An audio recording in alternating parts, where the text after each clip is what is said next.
Airport থেকে ১.৫ ঘণ্টার বিরক্তিকর পথ ধরে হয়ে অবশেষে হোটেলের ঘরে ঢুকতেই রাজ্যের ক্লান্তি নেমে এলো সুস্মিতার চোখে। উপরে আসবার সময় কফির অর্ডার করে এসেছিল, তার আগেই ফ্রেশ হয়ে নিতে হবে, কিন্তু ধপধপে সাদা বিছানাটা যেন দুহাত বাড়িয়ে সুস্মিতাকে ডাকছিল। নফাস করে শরীরটাকে বিছানায় ফেলতেই চোখ বুজে এলো গভীর ঘুমে।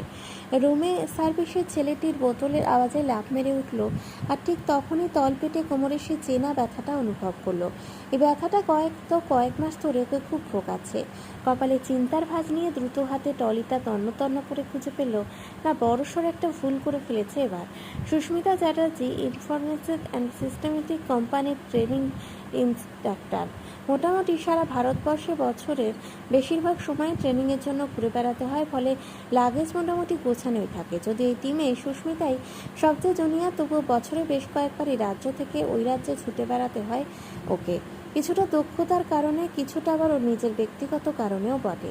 ৩-৪ দিনের জন্য হলেও সংসার থেকে দূরে থাকা তো যায় এই কাজের জন্য। সুমনের সঙ্গে সম্পর্কটা দিনে দিনে শীতলতায় পরিণত হচ্ছে। আমি দূরে সরে যাচ্ছে দুইটা মানুষের ভালোবাসা। এক ছাদের নিচে বসবাস করা ছাড়া আর কিছুই কি বাকি আছে? আছে ওদের দাম্পত্য। শুধুমাত্র সাক্ষ্য বিষয় হোটেলে থেকে বাড়ি আসে, তখন তিনজনে একসঙ্গে খাবার টেবিলে বসে। দু এক টুকরো কথার বিনিময় ঘটে, বাকি সময় যে যার মতন করে খাচ্ছে, ঘরে ঢুকছে, বেরোচ্ছে। ধুর, এটা কি ধরনের সংসার? দুপুরে বাড়ি থেকে যখন লাগেজ নিয়ে বেরোচ্ছিল, তখন চিরদিনের অভ্যেস মতন আসছি বলেই বেরিয়েছিল, কিন্তু উত্তর দেওয়া তো দূরের কথা, ব্যাপার থেকে মুখটা তুলে পর্যন্ত তাকায়নি সুমন। বুকের ভেতরটা টনটন করে উঠল সুস্মিতার। ছোটবেলায় ফিরে আয় মনটা, স্কুল হোক টিউশন, বাড়ি থেকে বেরোলেই মা আসছি বলার অভ্যেসটা ছিল। আর সকলের মতো প্রতিবারই মা বলতো, সাবধানে যাস। এখন আর কেউ ওর জন্য মঙ্গল কামনাও করবে না। কোম্পানি থেকে সবসময় ভালো হোটেলে থাকার ব্যবস্থা করে থাকে।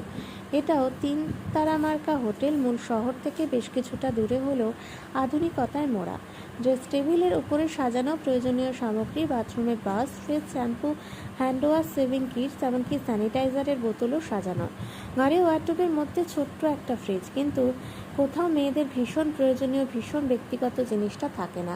সুস্মিতা জানে সেটা, তবুও পাগলের মতো চারিদিক হাতড়ে বেড়ালো কিছুক্ষণ। দরজা খুলে বাইরে বেরিয়ে লবিতে দেখে এলো যদি কোথাও স্যানিটারি প্যাড, ভেন্ডিং মেশিন থাকে। না, স্কুল, কলেজ, এমনকি পাবলিক প্লেসেও আজকাল এই মেশিন লাগানো নিয়ে এত প্রচার থাকলেও ৩ তারা মার্কা হোটেলে কোথাও নেই। বাইরে টিপ টিপ টিপ করে বৃষ্টি পড়ছে। ক্লান্তি ছাপিয়ে বিরক্তিতে দপদপ করছে কপালের দুপাশ। হতাশ সুস্মিতা রিসেপশনের ফোন করে কাউকে একবার রুমে আসতে বলল। সুমনের সঙ্গে পরিচয়ের দিন থেকেই দুজনের ভালোবাসার সম্পর্কে জড়িয়ে গিয়েছিল। সুমন চাকরি করতো না বলে প্রথমে ওর পরিবার এই সম্পর্কে তীব্র আপত্তি জানিয়েছিল, কিন্তু সেসবকে তুচ্ছ করে ৩ বছরের রিলেশনশিপের পরে ওরা ঘর পাতে। ততদিনে সুস্মিতা চাকরি পেয়ে গিয়েছে। বাড়ির নিচতলাতে ছোটোখাটো সাজানো গোছানো কনফেকশনারি দোকান সুমনের সময় কাটানোর অবলম্বন। সাক্ষ্য হওয়ার পরেও নিশ্চিন্তে অফিস করতে পারত, বাড়িতে সুমনই সবসময় থাকতো বলে। আর ঠিক এই কারণেই বাবা ছেলের মধ্যে অদ্ভুত এক রসায়ন কাজ করে। দুজনকে দুজনের পাগলের মতো ভালোবাসে, কিন্তু সুখের সংসারেও ঘুনপোকা আস্তে আস্তে বাসা বাঁধছিল। সুস্মিতার উচ্চ পদে চাকরি, হীনমন্যতার বীজবন ছিল সুমনের মনে। চাকরির প্রয়োজনে মাঝে মধ্যে বাইরে যেতে হতো ওকে ২-১ দিনের জন্য, সেটাও সন্দেহের অন্যতম কারণ।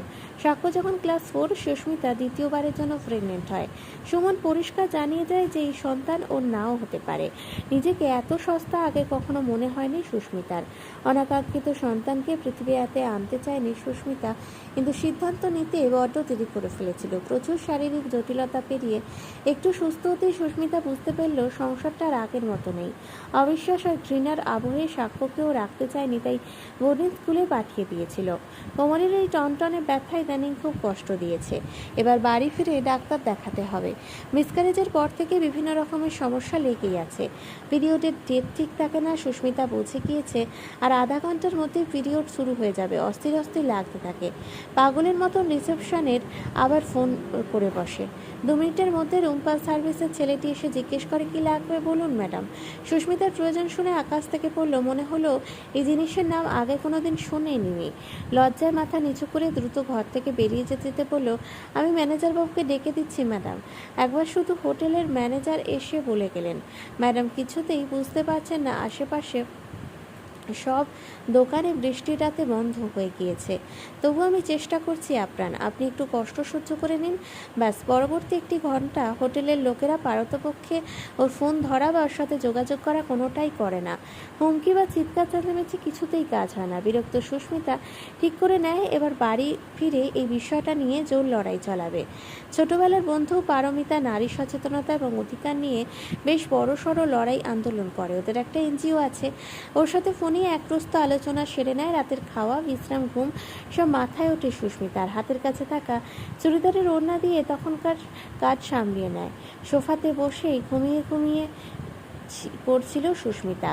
রাত প্রায় 11:30 নাগাদ কলিং বেলের শব্দে ঘুম ভাঙে। দরজা খুলতেই দেখে সামনে লজ্জা লজ্জা মুখে ম্যানেজার ছেলেটি। স্যানিটারি ন্যাপকিনের প্যাকেট তার।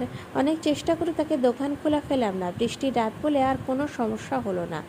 বাড়ি ফিরে আমি গিয়ে মিসেসের কাছ থেকে নিয়ে এলাম। আমার বাড়িটাও এখান থেকে বেশ কিছুটা দূরে, তাই রাত হয়ে গেলেও কালকে সকালে সব ব্যবস্থা হয়ে যাবে। এবারকার মতন ক্ষমা করে দিন ম্যাডাম। ম্যানেজমেন্টের সঙ্গে কালকে এ ব্যাপারে আমরা আলোচনায় বসবো, আর পরবর্তীতে কোনো মহিলা ভোটারদের হাতে অসুবিধা যাতে না হয় এ ব্যাপারে সচেতন থাকবো। কলমে অনিন্দিতা দেব ঘোষ, কণ্ঠে দেবশ্রী রায়।